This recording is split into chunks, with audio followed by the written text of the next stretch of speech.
welcome back to another episode of I Hate Golf. It's awesome. My name is Caleb. He's Mark. How are you doing today? Doing all right. Yeah.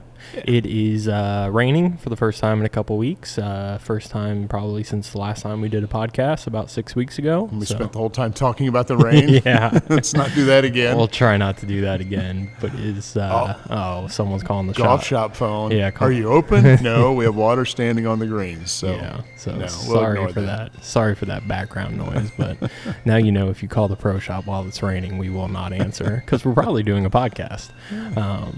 So what's been new? What's been new lately with you? Oh my gosh! Since the last time, Yeah, pretty much everything. pretty much. Everything that's happened and everything we've been working on. Probably biggest news since then. Well, it's been a long time. So we verified. Mm-hmm.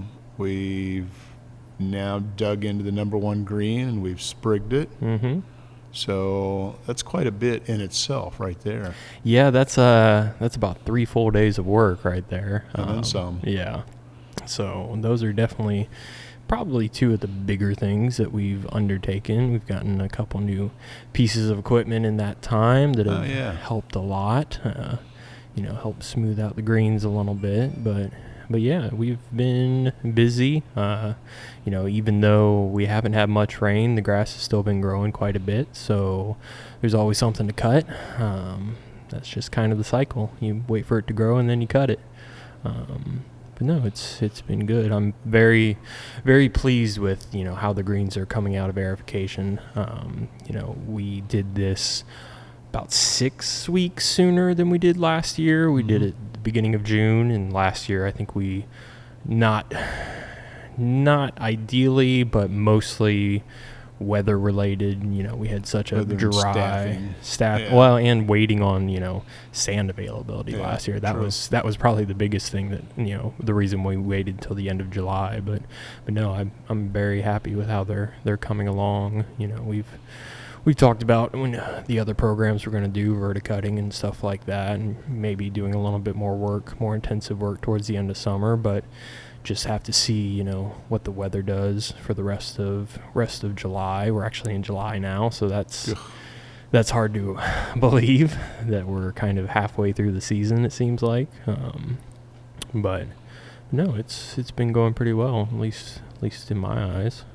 Yeah, so we're in that summer kind of slower season for us where slow afternoons, that heat index hits in the middle of the day and it kind of the parking lot wants to clear out. We have a few, but we get morning golf and then the evening guys come out. But yeah, it's kind of, we get a lot of could I get a rain check? That front nine was pretty hot. Yeah. that happens a lot. Well, we actually this weekend we had a couple of fellows had to come in and come off the course and cool down and put some towels on them, Gatorade, and it's like, you have to be careful. Yeah, it sneaks up on you out there, especially when it's been kind of hazy, cloudy. It's not been as brutal with the sun, but just the humidity being so high, it just takes all the energy out of you. Is any of that our gift from Canada, or is it just own haze? I think it's a little bit of both. It's in watching LA Country Club, the U.S. Open out there. Now it's the only 2 words I've heard for like 6 weeks, and now I can't remember what it is. It's the haze. I'm totally blank. Marine layer. That was the big buzz on whether there'd be a marine layer for the U.S., which you're going to hear again with the women playing at Pebble Beach this weekend. So yeah, it's been a little bit of the fires coming from north, and we're not too far from the coast. I think that's just kind of how it is in the morning. So, but yeah, it's. So speaking of the women's U.S. Open, go for it. Who are you pulling for? We never talk about the ladies, I don't think. Rose isn't playing, is she? I don't think she qualified. I was disappointed to see how she finished the last major. I don't know. I honestly have no idea. I don't have a pick. You stunned me on that. I have a sentimental pick, Michelle Wee. Yeah, it'd be nice to see her win. Sorry, I don't know her new last name, her married name. But I don't know. That's all I know right now. Yeah, West. Is it? I think so. Okay, I don't pay that much attention. But yeah, that'd be kind of sentimental favorite for coming back and playing. Yeah, that'd be a good story. It'll be especially there. Well, yeah, cool. It's going to be pretty fun to be able to watch, Pebble Beach and kind of. I've listened to a couple podcasts this week about the setup and really being able to show off the course. Not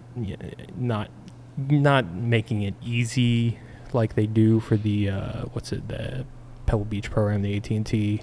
But really being able to kind of show off the difficulties of that course. So, yeah, it should be a fun weekend to watch some golf. And I just read today your pick set the course record, 63 in college or something there. Yeah. So that's pretty impressive. Oh, yeah. I mean, if to come out of college and immediately win your first tournament, that's a pretty big deal.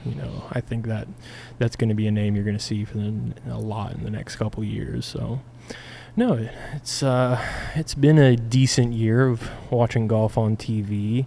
The one thing we haven't talked about at all, golf has changed a lot in the professional landscape since the last time we talked with the non-merger merger among LIV and the PGA. And we hate everything we do, so let's join them kind of attitude. It's like, and in fact, I even commented, it's like watching the LIV Tour this week. It's like, that's kind of like a fan base leaderboard with what they had. Yeah. It's like all the recognizable names over the last 5-10 years. And so that's, it's like money can't buy everything, but can buy the PGA Tour. I think kind of I don't have a lot of interest in talking about, the legal proceedings and whatever is going to go on in the next little while, but I think it has been, I don't care really either way, but it has been nice to see, the LIV guys play well in the majors, because so much of the talk at the beginning was this is going to ruin their careers. They'll never play another meaningful round of golf. And it's like, they're still pretty good at golf. It doesn't really matter where you're playing. Well, my only hope is that it just doesn't end up back at one thing. Yeah. It's like, because my frustration was even a couple of guys on the LIV Tour and everyone saying, well, it's a joke. You talk about growing the game. Well, at a minimum, you created 48 new jobs in golf. Yeah. Well, and that goes back to what I talked about before, is getting to play at other courses and giving other courses the opportunity to host events like that. That's what I always thought was the coolest part of it. Did they pick the best golf courses in the world to play at? No, but to be able to bring a pro event to courses that would never get a tour event, I think is cool. I think that's neat.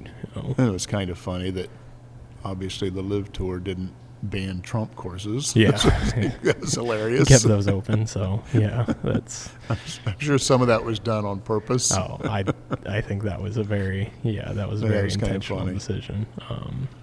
But that's professional golf is a mess right now. People still tune in for the majors. I think it's fun. Well, it's a fun mess. It's a fun mess for sure. But and the Open coming up. Yep, got the Open coming up. Is that another week? It's either another week or 2 weeks. It's middle of July. Yeah, it wouldn't be the same week as the women's. No, it's not this week. I want to say maybe, I don't know, 2 or 3 weeks away. You have a favorite? Everyone's picking Rory. I don't like anyone, so I don't. It doesn't really matter to me. I don't really root for anyone on tour. I'm picking Rory to lead the first 3 days and finish fourth. Yeah, that's a pretty safe bet, I think. The only person on tour I care about watching is the best dressed man on tour, is Keith Mitchell, the only one that actually wears pants. That's my only pick. I don't even know if he's playing, but if he's playing, he's going to win. He's not wearing the spandex. Yeah, he's or not, the sweatpants. Yeah, no joggers. It's just awful. But no, it's been an interesting year in golf. What have your thoughts been? We're kind of officially, if we weren't last year, officially out of the pandemic. All the talk during the pandemic was, this is great for golf. People are getting outside. It's one of the few things people can still go out and do. Looking at it in 2023, a couple years removed, what do you think the lasting impact, if any, the COVID era of golf has on the golf industry in terms of golf courses? Well, my perspective is I kind of warned everyone in the middle of it. It's like, oh, golf is exploding, and here we go again. And it's like, you might want to kind of count to 10. Yeah. And I think that's what we're seeing. Golf has the last 20 years, if not more, had an aging problem. Introducing, golfers your age to the game. It's not they haven't been introduced. It's just not sticking. Right. Obviously at the elite clubs, it's not an issue, but courses like us, semis and smaller privates, it's, in publics, it's a big deal. And I don't think the impact has been lasting at all. Maybe a little bit of a surge, maybe a little bit of a bump long term, but not enough that I think it's saving the golf courses that were struggling. Right. So, yeah, it's just kind of out there. That's where golf is at and it's like so many of these gimmick things trying to fix the game of golf. I think we personally, and we talked about this the other day, talking about blue collar golf and the way I was raised with golf. It was blue collar, but it was respectful. Mm-hmm. It wasn't the videos you watched on YouTube of just people being knuckleheads and that being hip and cool. It's like, no, it's like golf was golf, and we enjoyed playing golf. Yeah. And I think that's the mistake golf is making. Most people are competitive, no matter what it's about, and that's what golf does to you. It reaches in and grabs that competitive attitude that you have, even if it's buried in there. And I don't think golf right now is good at reaching in and flipping that switch for people. And I don't know why. I don't have those answers. Maybe there's too many requirements. Golf certainly isn't too expensive. If you look at the cost of golf, it's like, that's what I realized a few years back. It's like parents, golf's expensive to get my kid involved. How much was that PlayStation and that game you buy every month? It's like, no, that's not the reason. So it's just, we just haven't made those connections real well. Yeah. And I know that's something we talk about and work on all the time. And it's just, I think golf has to get back to where it really preaches the character traits that individuals need and actually society needs, and getting back to preaching those things. Because if you look around now, golf really isn't about character anymore. That's not how it's being presented. In fact, the most popular golf YouTubers anymore, some of it's pretty sketchy. So, and I'm not trying to be critical of anyone. It's just like, it's not working. Yeah. So what do we do to make it work? Yeah. Yeah, and it's, going back to, you compared it to a PlayStation, but it's like, I don't know what I was looking at the other day. I was just at home, and it just went down an Instagram rabbit hole, and I got like on a youth baseball thing, and it was like showing the prices of like travel ball and baseball bats, and it's like some of these bats cost more than a brand new driver. It's like, it doesn't make any sense. It's like, golf is seen as this, it's very expensive, and you got to buy clubs and balls, and it's like, it's really not that much. If you want to just go get a used set of clubs and get some dollar golf balls out of a bin, it's really not that expensive. Yeah. And it's like, especially with the cost of everything else going up, it's like the price of golf really hasn't gone up. And it's like, drivers might cost $50 more this year than last year, but as far as greens fees and range balls, it's like the price hasn't really gone up much. Well, it was like a 13, 15-year-old junior golfer. You can find a set of golf clubs for a couple $100. Yeah. Even if someone doesn't donate them, at a minimum, and you can go out and play 9 holes for $5 or $10 carrying your clubs. Yeah. But juniors don't want to do that anymore. Yeah. We walked 36 holes a day and didn't think anything of it because that was our choice. It was that or nothing. So, that's kind of like, I'm not sure we can do that anymore. Yeah. Maybe we can't. Yeah. Yeah, and that's, that's kind of my even though I don't get to play golf that much, and I don't do a good job of carving out time to go play golf. It's like, that's my big thing about golf, is I love just to walk and just kind of be, alone in nature for a little bit. It's a very relaxing thing. And it's like, yeah, look at the way people play golf when you watch YouTube videos and stuff. And it's like, that's not the kind of golf. That's not even golfing. And it's just, the thing about it is, I think most people would admit, it's like, okay, I broke away and I went out and just played 9 holes. I don't think anyone at the end of that's going to complain, oh, I wish I wouldn't have done that. Yeah. Even if they didn't play well. Yeah. They're glad they did it. Yeah. So it's like, how do you create that decision more often for people to realize, wow, that's really important for you to be doing something like that for yourself. Yeah. Yeah, absolutely. That's something I've got to get better about, is like, there's always going to be something to work on the golf course. It's like, I just need to go play 4 or 5 holes or something like that. Because I feel better afterwards. It's like, not only does it allow me to see the golf course in a different way, for work reasons, but it allows me to just kind of take a break, and I can be frustrated at something else other than, why does this reel keep changing heights or something? Put that life list on hold. Yeah. For a little bit. Yeah, for just 30 minutes or an hour or something. It's just, nothing else really matters in that. That's a very, that's, to me, the coolest part about golf is every golf course is different. It's like, you can go play a golf course in South Carolina that's totally different from a golf course in North Carolina, or you can play 2 courses in South Carolina, they're totally different. It's like, every basketball court's kind of the same. It's like, I still like shooting hoops whenever I can, but it's all the same. It doesn't really matter where you are. It's like, to actually get to be on a golf course that's, just nature is the coolest thing in the world to me. That's why I kind of geek out about golf course architecture and, reading about the old golden age courses and stuff. Like, it's just, that stuff's neat to me, and that's what I like about golf. So yeah, there's personality in everything about golf. Yeah. That's what's pretty cool about it. Yeah. Yeah. So, it's like, I don't think we're going to solve that issue, but getting back to the point is, like, I don't think it's really advanced a lot coming out of COVID and the surge.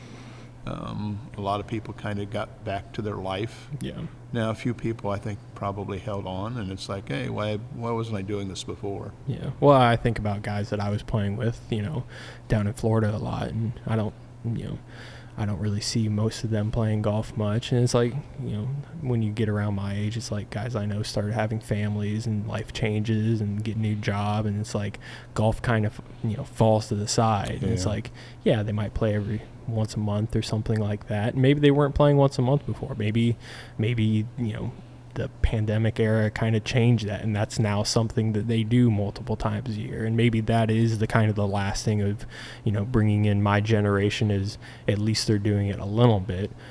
But like you said, golf has an aging problem. I don't think the people that are playing 4 or 5 days a week are being replaced. They're not. It's like, maybe when guys my age get to that age, it's like they'll play 4 or 5 days a week, but there's going to be a gap in there where golf is going to struggle. Yeah, certainly. But certainly. That's just my thoughts on it. What else do you want to talk about today? Well, I've had a couple people say, it's like, are you going to talk about instruction at all? So I thought, we'll add some things. And it's difficult, obviously, because I teach individualism. I don't try to teach generic, here's a system. I try to deal with the individual's physical makeup, their personality, everything about them. But there are, some basics that you can deal with that everyone should be aware of. And just thinking about that is, okay, what do good players do? And then what do the average players do? And what's the difference? And just a couple of things is, standing here, we see the range right out there, and you can't not see it when people are out there. You feel kind of bad watching someone that's struggling. Oh my gosh, it's painful at times, and I want to go out there, but I'm not one to step in and say, hey, can I help you?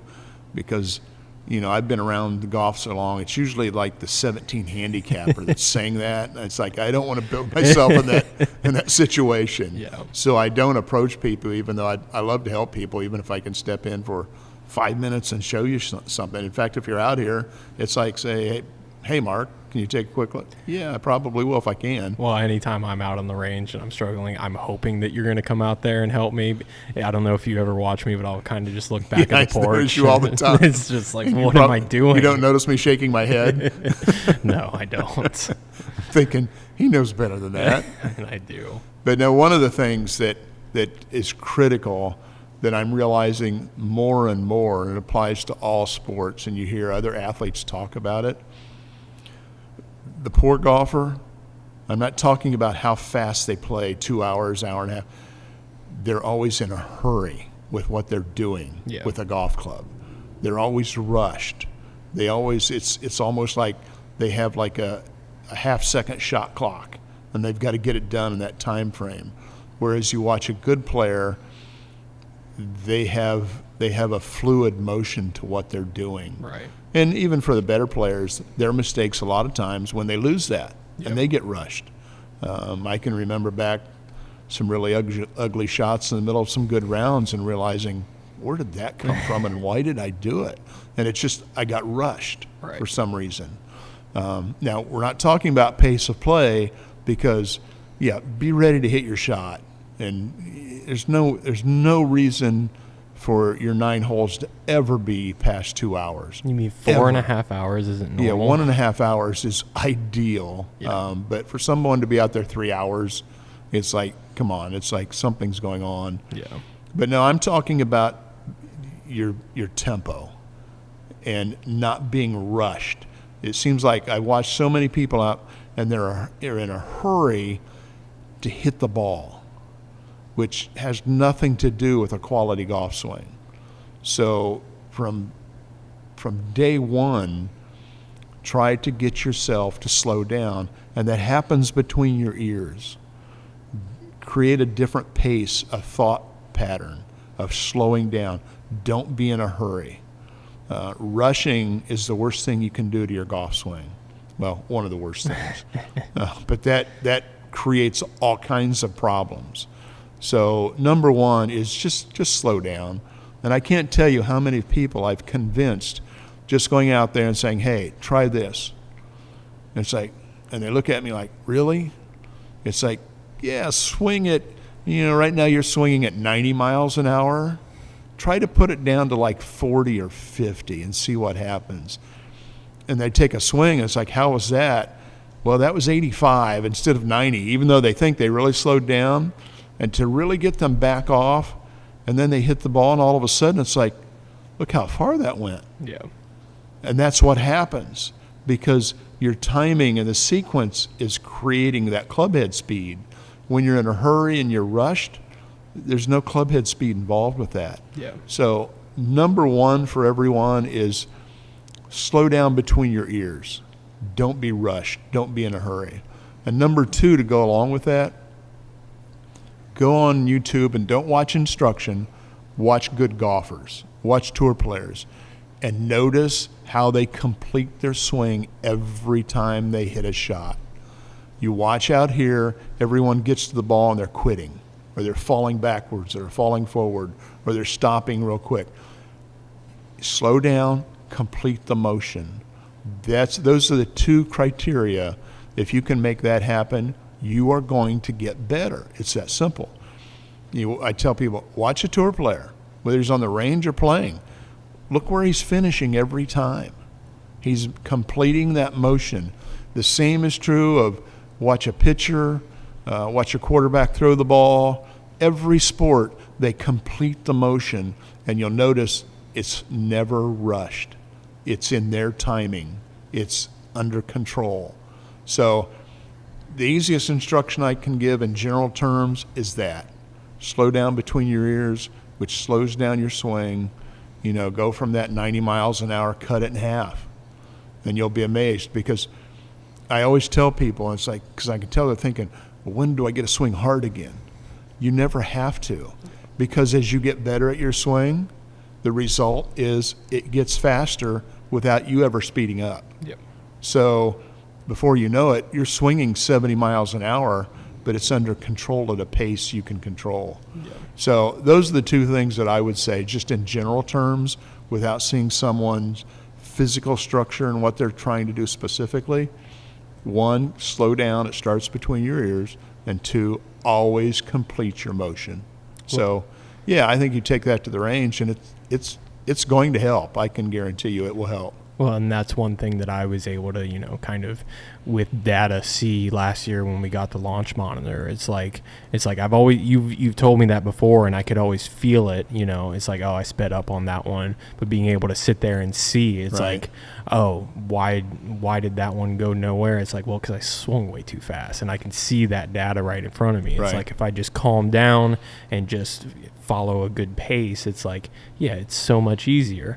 But you get in the moment and you rush and you're thinking, it's like, I really got to hit this, I got to clear this. It's like you forget kind of the most basic principle of just tempo and following a good pace. And yeah, that was something that was cool to see, with the launch monitor. And that's something we need to figure out a way to do this summer, is try to get people out there on the launch monitor, right. on the range. That's well, and one of the ways hopefully we're going to do that if we get our shipment of equipment. Yeah. I have the Tour Edge 500 series in here, which I think everyone should try to hit, mm-hmm. because the people I put it in their hands, they're like, wow. Right.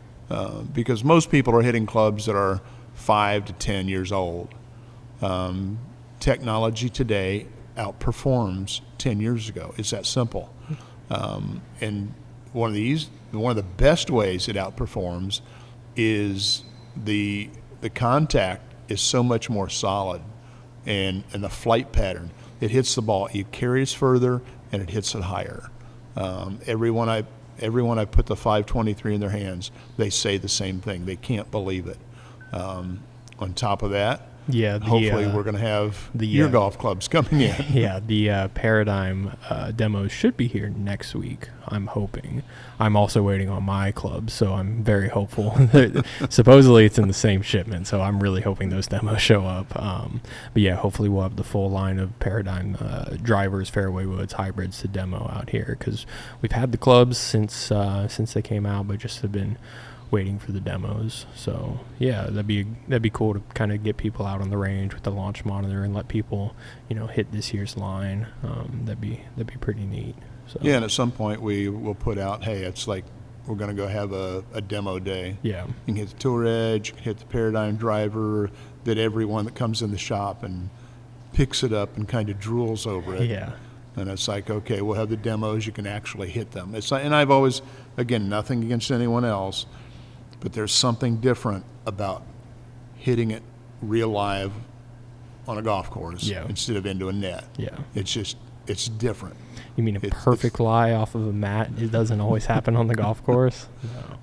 So, yeah, hopefully we can do that soon, and we'll put the word out and let you come out and have some fun with some golf clubs. Yeah.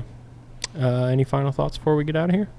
Not really. Cool. It's just rains. Looks like it's still going. That's a good thing for us. Yeah, it rained hard early. Now it's just kind of keeping on, so that'll be good. And the rain is why we're here able to do that instead of doing other stuff. Yeah, exactly.